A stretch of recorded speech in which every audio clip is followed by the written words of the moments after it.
Hello everyone, welcome back on Tech At classes. So आज हम discuss करने वाले हैं अपने यूनिट 2 के फर्स्ट टॉपिक के बारे में, जो कि है हमारा यूज कंसोलिडेटिंग डेटा क्रिएट सब टोटल्स। इसके अंदर हम अपने दो टॉपिक्स को कवर करेंगे। पहला तो हमारा है कंसोलिडेटिंग डेटा एंड सेकंड हम देखेंगे कि अगर हमें सब टोटल्स को क्रिएट करना है अपने मल्टीपल टेबल्स को, तो वो हम कैसे करेंगे। So firstly I want to tell you about the consolidating data. So consolidate का बेसिक मीनिंग होता है कि हम जब नंबर ऑफ थिंग्स को कंबाइन करके एक सिंगल यूनिट बना देते हैं या फिर हम उसको सिंगल बनाने के बाद कोई ऑपरेशन कर पाते हैं, हम उसको कहते हैं कंसोलिडेट। ऐसे ही हमारे नीचे डेफिनेशन दे रखी है, consolidate provides a graphical interface for copying data from one range of cells to another. ये आपको कैल्सी के अकॉर्डिंग बताया हुआ है। आपके जो टॉपिक है जो आपको परफॉर्म करना है उसके अकॉर्डिंग एक्सप्लेन करा है। आपकी डेफिनेशन है कंसोलिडेट की।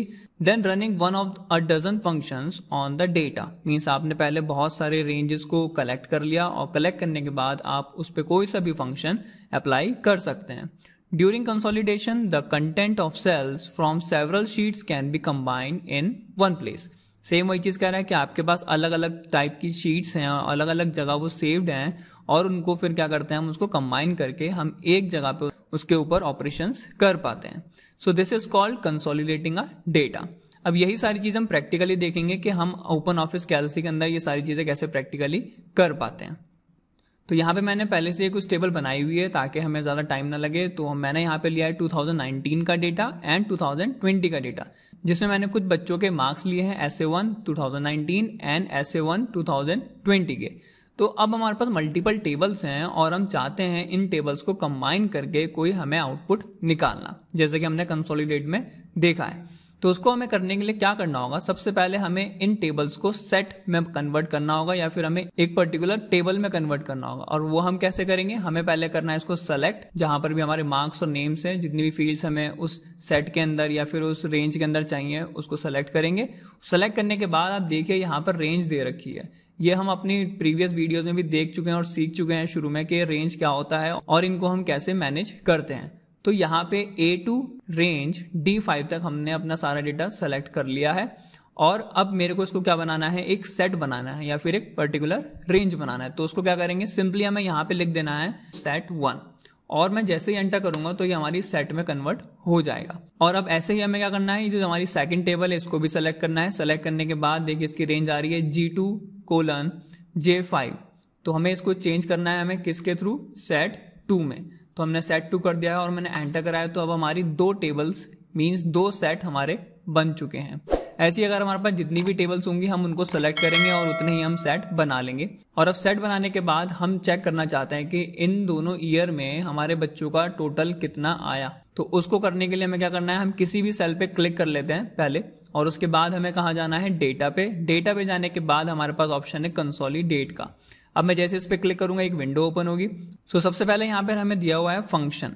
फंक्शन मीन्स हम कौन कौन से फंक्शन या फिर किस फंक्शन को हम अप्लाई करना चाहते हैं अपने सेट्स पे या फिर अपनी टेबल्स पे। तो मैं यहाँ पे क्लिक करता हूँ। यहाँ पे बहुत सारे फंक्शंस हैं जिनको हम अप्लाई कर सकते हैं, लेकिन अभी हम क्या देखेंगे, सम को पहले। तो मैं सम को सेलेक्ट करता हूँ। अब सम को सेलेक्ट करने के बाद हमें क्या सेलेक्ट करना है, कंसोलिडेशन रेंजेस मीन्स हमें किस किस टेबल का डेटा कंसोलिडेट करना है वो यहाँ पे हम देंगे। तो उन टेबल को सेलेक्ट करने के लिए हमारे पास दो ऑप्शन है। पहला है यहाँ पे सोर्स डेटा रेंज और हम यहाँ पे जाके देखिए सेलेक्ट कर सकते हैं।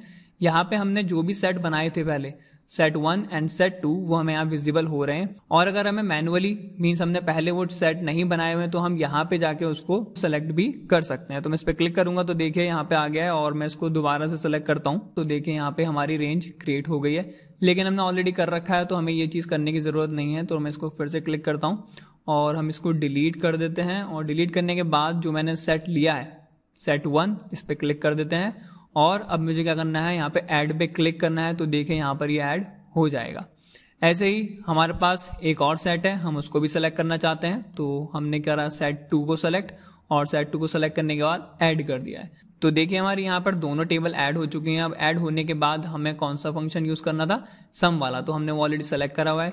उसके बाद हमें कहाँ पर वो रिजल्ट चाहिए वो यहाँ पे हम सेलेक्ट कर सकते हैं। पहले यहाँ पे set1 set2 दे रखा है, लेकिन हमें यहाँ पर रिजल्ट नहीं दिखाना, हमें किसी एक पर्टिकुलर सेल में दिखाना है। तो हमने ऑलरेडी सेलेक्ट कर रखा है सेल, और अगर आपने नहीं करा है तो आप श्रिंक पे अगेन जाके उसको सेलेक्ट कर सकते हैं। सो आफ्टर दिस हमें क्या करना है, मोर पे जाते हैं और ये जो तीन ऑप्शन है ये हमारे इंपॉर्टेंट हैं। वो इसलिए क्योंकि अगर हमें अपने टेबल्स के लेबल्स चाहिए या फिर कॉलम के नेम चाहिए तो वो भी हम इसके थ्रू दे सकते हैं। अदरवाइज क्या होगा, हमारा सिंपली जो न्यूमेरिकल वैल्यूज हैं सिर्फ खाली वही ऐड होंगी। तो अब अगर मैं रो लेबल चाहता हूँ, रो लेबल का मतलब है गार्गी, नवनीत, सीमा चाहते हैं तो वो भी इसके थ्रू आ जाएगा, तो हम इसको टिक कर देते हैं। एंड उसके बाद कॉलम लेबल चाहिए, column label means math, science, English, तो ये भी इसके थ्रू ऐड हो जाएंगे।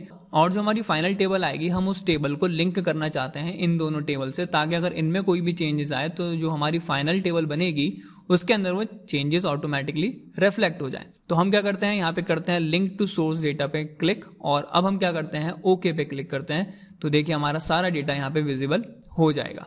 तो देखिए हमारे सारे लेबल्स आ गए, कॉलम के लेबल्स आ गए हैं एंड हमारे रो लेबल्स भी आ गए हैं, और साथ ही साथ यहाँ पर हमें अपना डेटा भी विजिबल हो रहा है। यहाँ पे सारे सम होके आ गए हैं। मैं थोड़ा सा इसकी एडिटिंग कर देता हूँ ताकि हमें डेटा इजीली विजिबल हो जाए।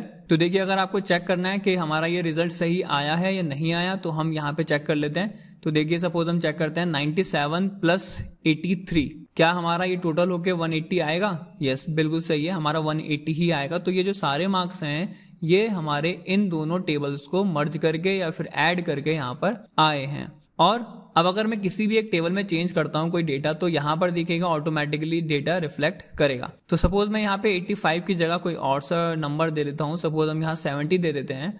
तो यहाँ पर आप ध्यान दीजिएगा हमारे गार्गी के जो मैथ्स के मार्क्स हैं वो यहाँ पे कुछ चेंजेस हो जाएंगे। तो मैं जैसे यहाँ पे एंटर करूंगा तो आप यहाँ पे ध्यान दीजिएगा, हमें आउटपुट मिलेगा।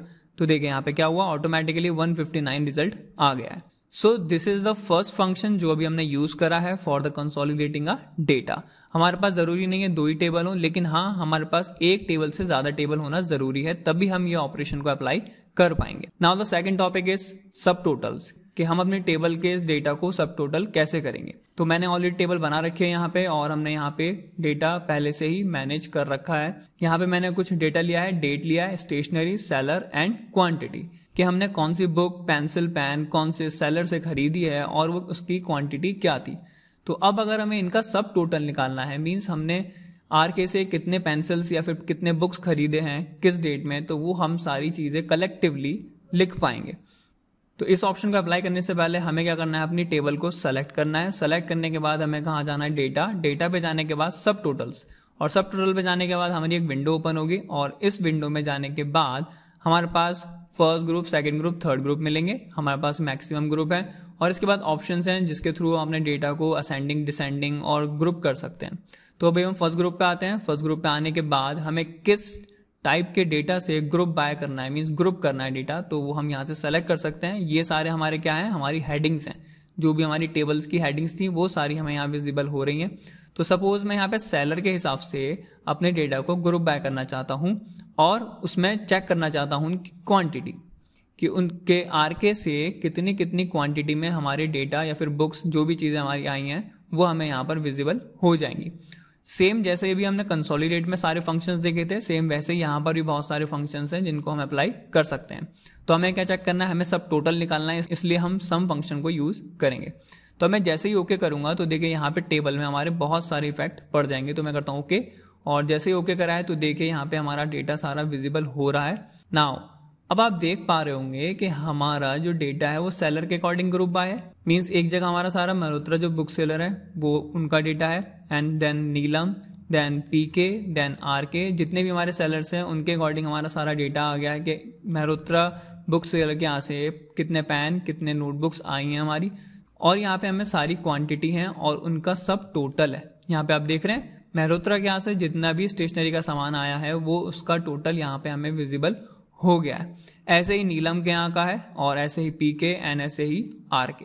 सो दिस इज द वे जिसके थ्रू आप अपने टेबल का सब टोटल निकाल सकते हैं। ऐसे अब हम एक और फंक्शन को अप्लाई करके देख लेते हैं। हम फिर से इस टेबल को सेलेक्ट करते हैं, और सेलेक्ट करने के बाद अब हम अगेन डेटा, सब टोटल, और उसके बाद हम सेलेक्ट करते हैं अपने डेटा को कि हमें किस डेटा के अकॉर्डिंग काउंटिंग करनी है या फिर किसकी काउंटिंग करनी है। तो हम यहाँ स्टेशनरी को सेलेक्ट कर लेते हैं, और स्टेशनरी को सेलेक्ट करने के बाद हम करते हैं ओके, और ओके करने के बाद देखिए यहाँ पर हमारा सारा डेटा आ गया, और काउंटिंग आप देख रहे होंगे यहाँ पे विजिबल हो रही है। तो बुक्स कितनी आई है हमारी आरके के पास से, कितनी काउंटिंग है उनकी 2 है। ऐसे ही नोटबुक कितनी आई है हमारी, चाहे वो सेलर अलग हो वो कोई मैटर नहीं करता, लेकिन मेन हमारी क्या है, नोटबुक, क्योंकि हमने किसको सेलेक्ट करा था, स्टेशनरी ऑप्शन को, इसलिए 2 नोटबुक्स हैं। 3 पेन्स हैं, उसकी यहाँ पे देखिए काउंटिंग 3 आ रही है। और ऐसे ही हमारी जो पेंसिल है वो एक जगह से हमने परचेज करी है, वो है नीलम, और यहाँ पे क्या आ रहा है हमारी 1 काउंटिंग। सो ये हमारा डेटा है जिसके थ्रू हम अपने टेबल्स के डेटा को मैनेज कर सकते हैं या फिर सब टोटल कर सकते हैं। ये ऑप्शन आपका तब भी काम आ सकता है, सपोज आप लोगों के पेरेंट्स का कोई बिजनेस है और आपके पेरेंट्स कोई रिटेल शॉप चलाते हैं और वो अलग अलग होलसेलर से अपने प्रोडक्ट्स को परचेज करते हैं, तो वो इस तरीके से आप उनके डेटा को मैनेज कर सकते हैं। तो ये फंक्शन आप अपने पेरेंट्स के बिजनेस में भी यूज कर सकते हैं और अपने पेरेंट्स की हेल्प भी कर सकते हैं। So these are the 2 topics जो हमें आज इस वीडियो में कवर करने थे, consolidating a data and subtotals. और ये आई थिंक आप लोगों को समझ में आ गए होंगे डिटेल में, और इसके नोट्स आपको डिस्क्रिप्शन में मिल जाएंगे, तो आप वहां से जाके इसको डाउनलोड कर सकते हैं। एंड अगर आपको कोई भी प्रॉब्लम आती है इन टॉपिक्स से रिलेटेड तो आप मेरे को कमेंट सेक्शन में कमेंट कर सकते हैं। And thank you very much for showing your love and support to my channel. So अगर आप इन वीडियो से काफ़ी चीज़ें सीख पा रहे हो और आपको इनसे हेल्प मिल रही हो, सो please subscribe to my channel. So bye bye everyone, thanks for watching.